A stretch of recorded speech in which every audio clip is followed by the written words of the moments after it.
दोस्तों, आपको अपने भक्ति या फिर किसी भी कैटेगरी के YouTube चैनल पर आखिर ऑल्टर्ड कंटेंट को कब यस करना है, कब नो करना है और कौन सी वो सिचुएशन है जिसमें आपको उसे छेड़ना ही नहीं है, यानी कि ना तो यस और ना ही नो।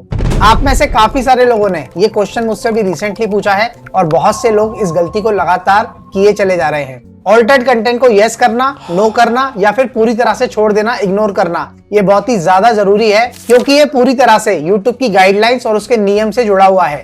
और आप में से काफी सारे लोग इसको बहुत लाइटली लेते हैं, जिसकी वजह से उनके YouTube चैनल पर प्रॉब्लम आई है और काफी सारे लोगों के मेरे पास ईमेल्स भी आए हैं। आज की इस वीडियो में आपको बिल्कुल पॉइंट टू पॉइंट बताऊंगा कि आखिर आपको ऑल्टर्ड कंटेंट का सही इस्तेमाल कैसे और कब करना है। वीडियो अगर पसंद आए तो वीडियो को लाइक करके चैनल को सब्सक्राइब जरूर कर दीजिएगा, क्योंकि मैं इसी तरीके का कंटेंट आपके लिए बनाता रहता हूं।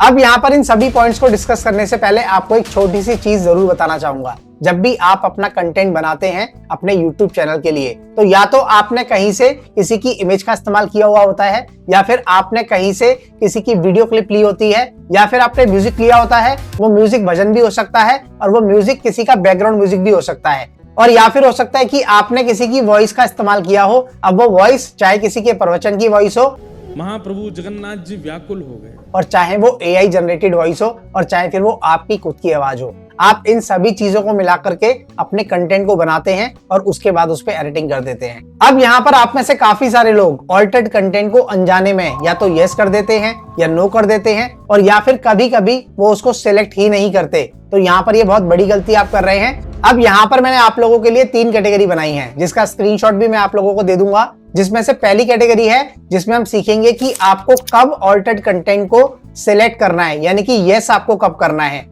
उसके बाद दूसरी कैटेगरी में मैं आपको बताऊंगा कि ऑल्टर्ड कंटेंट को आपको नो कब करना है, और उसके बाद तीसरी कैटेगरी है जिसमें आपको बताऊंगा कि आपको कब उसको बिल्कुल भी टच नहीं करना है, यानी कि ना तो यस और ना ही नो, आपको ऐसा कब करना है। अब आखिर आपको यस कब करना है, इसके अंदर जो सबसे पहला पॉइंट है वो है टेम्पल मिरेकल, यानी कि किसी मंदिर का कोई चमत्कार। अगर आप कोई भी ऐसी चीज अपने वीडियो के अंदर दिखाते हैं जिसमें कि आप किसी मंदिर के अंदर कोई चमत्कार होता हुआ दिखा रहे हैं, तो उस कंडीशन में आपको वो यस करना है। अब ये चमत्कार अगर आपने किसी स्टोरी में बताया है, यानी कि आपकी उस वीडियो के अंदर AI के थ्रू कोई चमत्कार होता हुआ दिखना चाहिए किसी मंदिर के अंदर, तब आपको ये यस सिलेक्ट करना होगा। इसका दूसरा पॉइंट है किसी की स्पीच को दिखाना। एग्जाम्पल के लिए आपने मोदी जी की बहुत सारी स्पीच देखी होंगी जो कि उन्होंने एक्चुअली में दी ही नहीं है, यानी कि वो AI द्वारा जनरेटेड वीडियोस हैं। यानी कि अगर आप AI के थ्रू ऐसी कोई वीडियो क्लिप बनाते हैं जिसमें किसी का भी स्पीच दिखाया गया है जो कि उसने रियलिटी में नहीं बोला है, तो उस कंडीशन में भी आपको यस सिलेक्ट करना है। उसके बाद आता है वॉइस क्लोनिंग, यानी कि प्रेमानंद जी महाराज की या किसी और की वॉइस को क्लोन करके अपने चैनल पर बनाना और उनसे स्क्रिप्ट को पढ़वाना। अब वहां पर भले ही उनका वीडियो ना हो, लेकिन अगर आपने वॉइस को क्लोन किया है और वहां से किसी स्क्रिप्ट को उनसे रीड करवाया है, तो उस कंडीशन में भी आपको इसको यस ही सिलेक्ट करना है।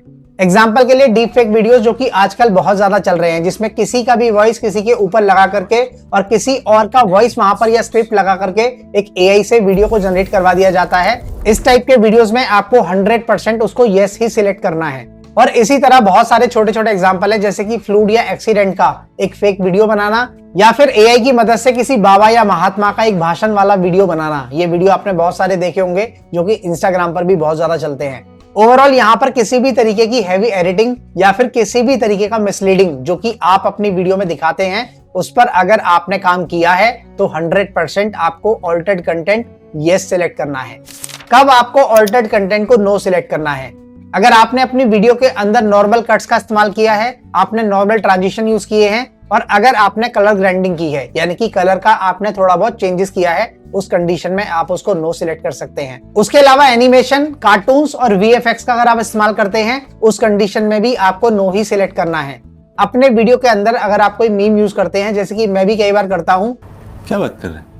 अगर आप किसी भी तरीके की कोई स्लाइड दिखा रहे हैं, आप टेक्सटिंग कर रहे हैं, आप AI से वॉइस ओवर कर रहे हैं, या फिर किसी भी तरीके का आप कोई भी एक्सप्लेनेशन वहां पर कर रहे हैं, तो उस कंडीशन में भी आपको नो ही रखना है।